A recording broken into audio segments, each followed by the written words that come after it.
Last summer, I traveled to Namibia, a country in southern Africa, with 6 other UWSP students to help teach at a school for the visually impaired. I had a lot of expectations going into the trip, and they were true, but not as true as I thought they were going to be. Overall, it was an extremely hard decision to decide to go in the first place, because I didn't know a single person. All the other students were special education majors, and I was a comedy major.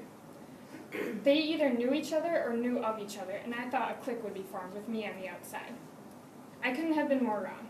Sure, the 16-hour plane ride and the first few days in Africa were a little awkward, but after 3 days we were inseparable. In fact, we gave ourselves the name Africa Sisters. This was my first expectation shattered. Before traveling to Africa, if you were to ask me what my expectations of life in Africa were, the first word I would have thought of was poverty. The minute I stepped out of the plane, I was expecting to see people living in shacks at best. This expectation was true. There was extreme poverty, with people living in houses that were little more than tarps. However, to my surprise, it wasn't too dissimilar from the U.S. In Windhoek, the capital city, housing more than a quarter of the country's population, there were the wealthy, the middle class, and the lower class, with similar proportions to the U.S. The city itself was very modernized. There were shopping malls, country clubs, restaurants, and golf courses. This is my second expectation shattered. The third expectation I had about Africa was danger. These thoughts weren't wrong. In Africa, we were driven by Gustav, our sort of host dad.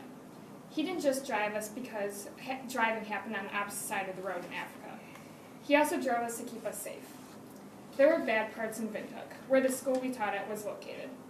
But after about a week of being in this city, I came to the realization that this wasn't much different than any big city in the U.S. There are going to be bad parts in every major city. I was expecting to feel scared walking in the city, and we did have to be cautious, as you do have to in any big city. But the fact is, there wasn't a single instance where I felt unsafe. This is my third expectation shattered.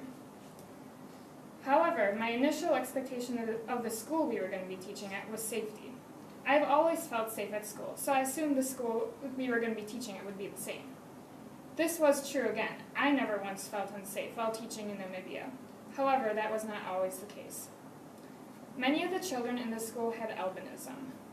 The problem was that many of the African tribes believed that albinism, or kids with albinism, their body parts had magical powers. So many times there were cases where children were kidnapped and I won't go into the gory details, but yeah, they were kidnapped and it just wasn't a good situation. So my expectation of the school that it was a safe place, and I figured it would be the same in Namibia. But the fact was that because of the high occurrence of albinism in the children, the school was actually a pretty dangerous place.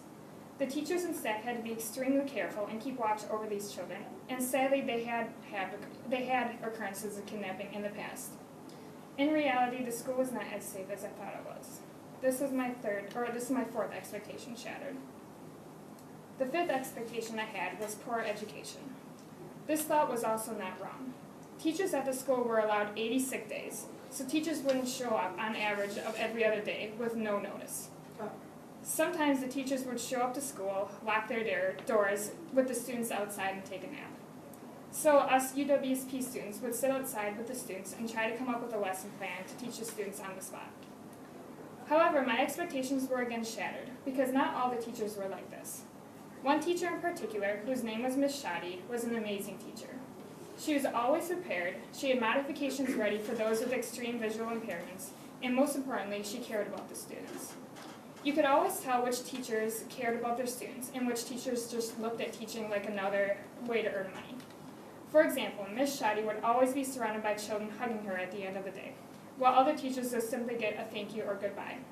The children respected all the teachers, but they didn't care about all of them. Overall, the education in Namibia is getting better every year, and is definitely on the upswing. This was my fifth shattered expectation. The sixth expectation I had was about the students we worked with. In fact, I had a lot of expectations about the students. I believe the students to be very shy and reserved around us, college students. I couldn't have been more wrong. The minute we stepped out of the van on the first day of school, we were greeted by hundreds of hugs.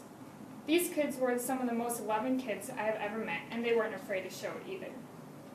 I also believe because of the visual impairments these children had, they wouldn't be able to do as much as children with normal vision could. Again, I couldn't have been more wrong. These kids could do anything a normal kid can do. Even those with complete vision loss were playing soccer.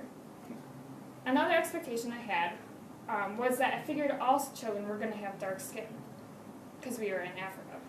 For a third time, I couldn't have been more wrong. Besides the fact that there were Caucasian children there, about a sixth of the students had albinism, which resulted in the children having even paler skin than I did.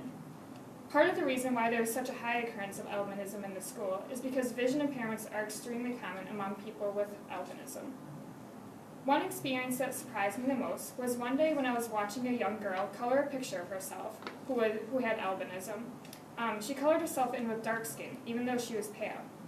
I knew this girl pretty well, so I felt comfortable asking her why she did this. She told me, I am African, and even though I physically have pale skin, I think of myself with dark skin. I am proud of my culture and don't let my skin color describe me. I was so amazed by her answer. She was only in 3rd grade, and she was already speaking years beyond her age. Some people never come to these realizations, and she already did as a 3rd grader. These shattered expectations I had about the students I worked with were the most influential to me. Overall, the experience I had may not be the same in every place, or even the same to every person, but I know for a fact that my shattered expectations has made me a better person overall. So I guess my message is this: allow your expectations to be shattered, because when the pieces are glued back together, you may just be a better version of yourself that you never imagined you